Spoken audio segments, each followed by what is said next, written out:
السلام علیکم۔ کیسے ہیں آپ سب؟ امید ہے آپ سب لوگ خیریت سے ہوں گے۔ تو آج ہم آب حیات کی ایپیسوڈ 80 سٹارٹ کریں گے۔ وقت واقعی بڑا ظالم ہوتا ہے۔ مجھ سے بہت بڑا گناہ ہو گیا۔ میں نے بہت بڑا ظلم کیا اپنے آپ پر، اپنے خاندان پر۔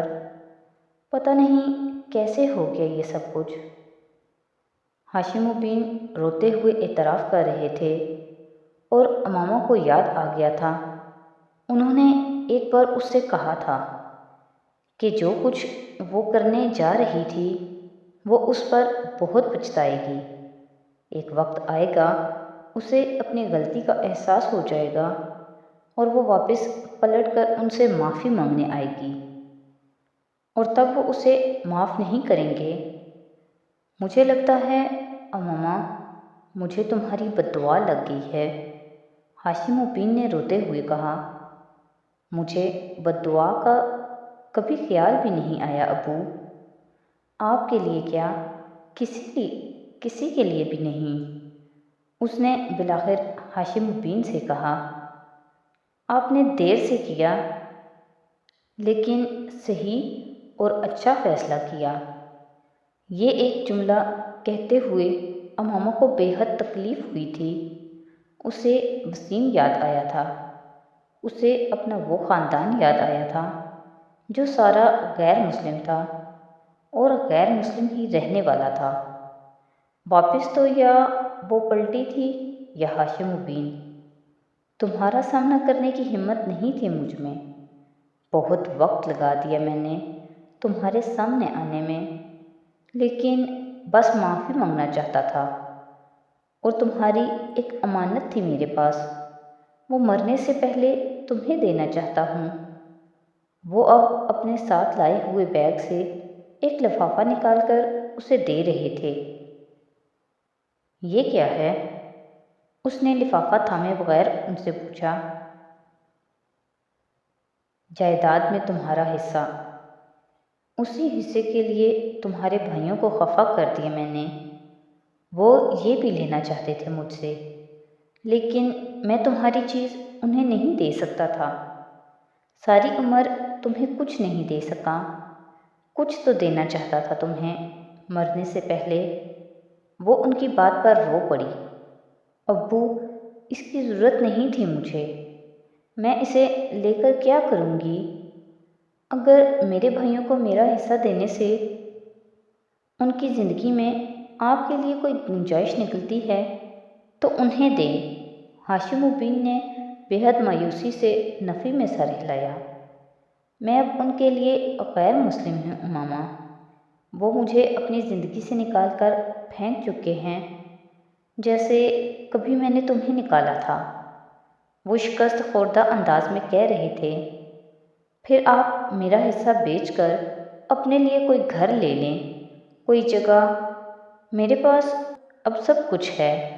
امامہ نے وہ لفافہ پکڑ کر ان کے بیگ میں واپس رکھ دیا تھا۔ تم نے مجھے معاف نہیں کیا، انہوں نے رنجیدگی سے کہا۔ میں آپ کو معاف کرنے والی کون ہوتی ہوں ابو؟ یہ فیصلہ تو آپ کے لیے اللہ نے کرنا ہے۔ میں صرف یہ دعا کر سکتی ہوں کہ آپ کو معاف کر دے اللہ۔ بڑی معافی تو وہاں سے آنی چاہیے۔ وہ سر جھکائے بیٹھے رہے، پھر انہوں نے کہا، تم ہم سے ملتی رہو گی نا؟ عجیب آس اور حسرت تھی۔ امامہ نے سر ہلا دیا تھا۔ ماں باپ کا یہ حال اسے دل گرفتہ کیے ہوئے تھا۔ ہاشم الدین کے چہرے پر اس ملاقات کے دوران پہلی بار مسکراہٹ آئی تھی۔ میں جائیداد کا یہ حصہ تمہارے بچوں کے نام کر دیتا ہوں امامہ۔ ابو میں آپ کی جائیداد اور روپے پیسے میں سے کچھ بھی نہیں لوں گی۔ میں لوں گی بھی تو سالار واپس کر دے گا، اس نے ہاشم سے دو ٹوک انداز میں کہا تھا۔ ہاشم الدین کچھ دیر بیٹھے رہے، پھر اسے ساتھ لے کر اس کی ماں سے ملوانے لے گئے۔ سکندر اور ان کی بیوی بھی ساتھ گئے تھے۔ وہ ایک اور جذباتی ملاقات تھی۔ تم اب بہت بہادر ہو گئی ہو، اس رات سالار نے اس سے کہا۔ اس نے اپنے اس دن کی روداد سنائی تھی اسے فون پر۔ کیسے؟ وہ اس کے تبصرے پر حیران ہوئی۔ تم آج ایک بار بھی نہیں روئی مجھے اپنے پیرنٹس سے ملاقات کے بارے میں بتاتے ہوئے۔ وہ چپ رہی۔ پھر اس نے سالار سے کہا، آج ایک اور بوجھ میرے کندھوں اور دل سے ہٹ گیا ہے، بہت دیر سے سہی، لیکن اللہ تعالیٰ نے گمراہی سے نکال لیا ہے میرے ماں باپ کو۔ دعائیں قبول ہوتی ہیں سالار، دیر سے سہی لیکن قبول ہو جاتی ہیں۔ امامہ کے لہجے میں عجیب طمانینت تھی جو ہزاروں میل دور بیٹھے سالار نے محسوس کی۔ تمہاری ہو جاتی ہیں، اس نے مدھم آواز میں امامہ سے کہا۔ کیا تمہاری نہیں ہوتیں؟ اس نے جواباً پوچھا۔ میری بھی ہوتی ہیں، لیکن تمہاری زیادہ ہوتی ہے، وہ کہہ رہا تھا۔ الحمدللہ، امامہ نے جواباً کہا۔ وہ ہنس پڑا۔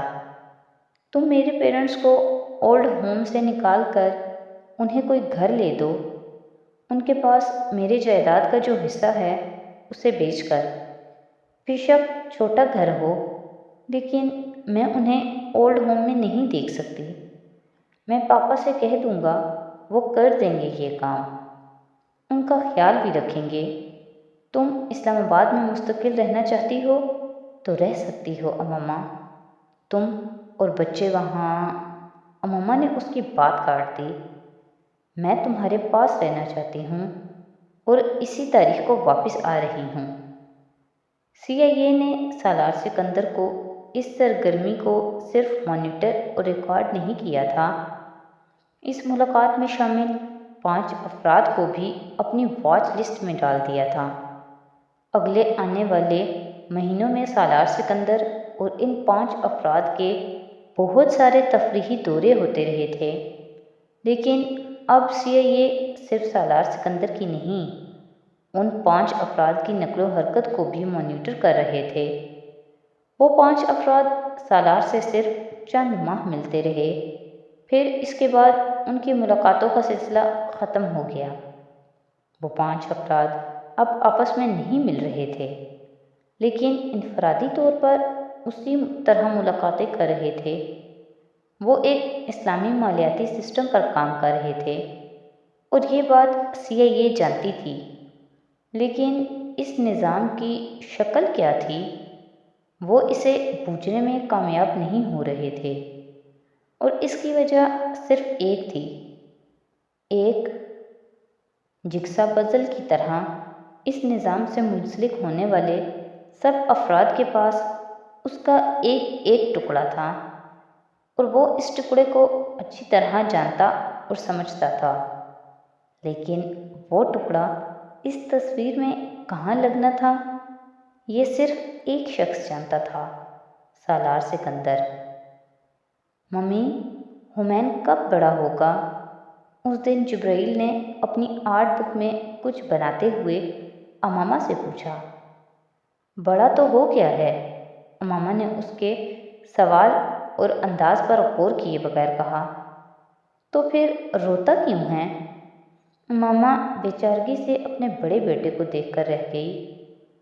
آپ اس سے پوچھیں کہ اس کو کیا چاہیے؟ وہ امامہ کو جیسے مسئلے کا حل بتا رہا تھا۔ میں پوچھ نہیں سکتی اور یہ بتا نہیں سکتا۔ امامہ اب بھی اسے اٹھائے لاؤنج میں ٹہلتے ہوئے اسے تھپک رہی تھی۔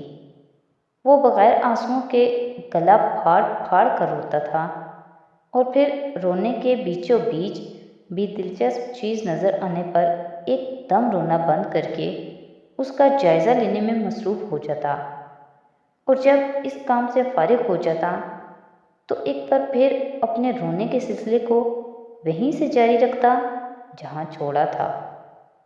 7-8 ماہ کی عمر میں ہی اس نے بیک وقت 4 دانت نکالنے شروع کیے۔ اس کو جلدی کس بات کی ہے؟ بیک وقت 4 دانتوں کو نکلتے دیکھ کر سالار نے کہا۔ جبرائیل اور وہ حمین سکندر کے بارے میں ایک جیسے تاثرات رکھتے تھے۔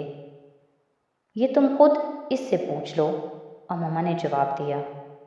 حمین ان 4 دانتوں کے ظہور پذیر ہونے سے پہلے ہی صرف بڑوں کے کھانے والی ہر اس چیز میں دلچسپی لیتا تھا جو چٹخارے دار ہوتی تھی۔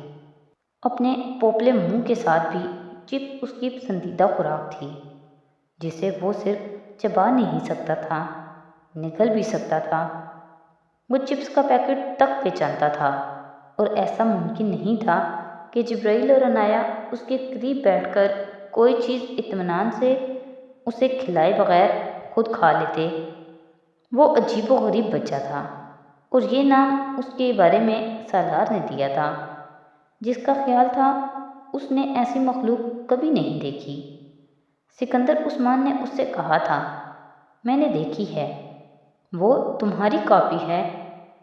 یہ زیادتی ہے، سالار نے اس کی بات پر احتجاج کیا تھا۔ وہ اور طیبہ ان کے پاس کانگو آئے تھے جب وہ دونوں حمین سکندر کے ہاتھوں بننے والی اس کی درگت دیکھ رہے تھے۔ وہ تب 10 ماہ کا تھا، اور سب سے پہلے اس نے جو لفظ بولنا شروع کیا تھا وہ سالار تھا، اور ہر بار سالار کو گھر میں داخل ہوتے دیکھ کر وہ بے حد خوشی سے ہاتھ پاؤں مارتے سالار سالار چلاتے ہوئے اس کی طرف جانے کی کوشش کرتا۔ بیٹا، بابا۔ پہلی بار سالار کے لیے وہ لفظ سن کر ہنسی سے بے حال ہونے کے باوجود اماما نے اس لفظ کو بدلنے کی کوشش کی تھی۔ وہ سالار پر ہاتھ رکھتے ہوئے اسے توڑ توڑ کر سکھا رہی تھی، بابا۔ سالار۔ حمین نے ماں کی محنت پر پانی پھیرتے ہوئے سالار کے لیے وہی لفظ استعمال کیا جو وہ سالار کے لیے اپنی ماں کو پکارتے سنتا تھا۔ تم اسے بابا مت سکھاؤ، صرف رے لگوا دو میرے نام کے ساتھ، یہ بھی غنیمت ہے میرے لیے، سالار نے اسے مشورہ دیا تھا۔ وہ بہرحال کچھ زیادہ محفوظ نہیں ہوا تھا اس طرز تخاطب سے جو سکندر اور طیبہ کے لیے ایک تفریح بن گئی تھی۔ جبرائیل تحمل سے اپنے اکلوتے چھوٹے بھائی کو دیکھتا رہتا تھا، جس نے اس کے گھر کے امن و سکون کو تہو بالا کر کے رکھا ہوا تھا۔ پہلے اس کا خیال تھا کہ حمین بڑا ہو جائے اور چلنا شروع ہو جائے تو ٹھیک ہو جائے گا، لیکن جب اس نے چلنا شروع کیا تو یہ دیکھ کر اسے اندازہ ہوا کہ وہ اس مسئلے کا والد حال تھا۔ حمین سکندر کو پیر نہیں پر مل گئے تھے، اور وہ اب کہیں بھی جا سکتا تھا، اور کہیں سے مراد کہیں بھی، اور اس کی فیورٹ جگہ باتھ روم تھی۔ وہ بھی وہاں اس وقت جانا پسند کرتا تھا جب جبرائیل اسے باتھ روم میں جاتا دکھائی دیتا، اور جبرائیل نے اس کے ہاتھوں کئی بار خاصی شرمناک صورتحال کا سامنا کیا۔ جس باتھ روم کو بچے استعمال کرتے تھے اس میں لاک نہیں تھا، اور دروازے کا ہینڈل گھما کر اسے کھولنا حمین کے بائیں ہاتھ کا کھیل تھا۔ جبرائیل کے لیے حمین کی موجودگی میں باتھ روم جانا جان جوکھوں کا کام تھا۔ وہ باتھ روم کے دروازے کے اندرونی طرف باتھ روم میں پڑی ان سب چیزوں کو رکاوٹوں کے طور پر دروازے کے سامنے ڈھیر کرتا۔ سالار سکندر اگر اسے عجیب و غریب کہتا تھا تو حمین سکندر باپ کے دیے گئے اس ٹائٹل پر پورا اترنے کی کوشش کر رہا تھا، اور پوری دل جمعی کے ساتھ۔ تو آج کی ایپیسوڈ یہیں پہ ختم کرتے ہیں، نیکسٹ ایپیسوڈ کے ساتھ کل پھر حاضر ہوں گے۔ تو اگر آپ کو میری ویڈیوز اچھی لگ رہی ہیں تو پلیز میری ویڈیوز کو لائک کریں، میرے چینل کو سبسکرائب کریں، اور اپنے فیملی اور فرینڈ کے ساتھ شیئر کریں۔ بہت شکریہ۔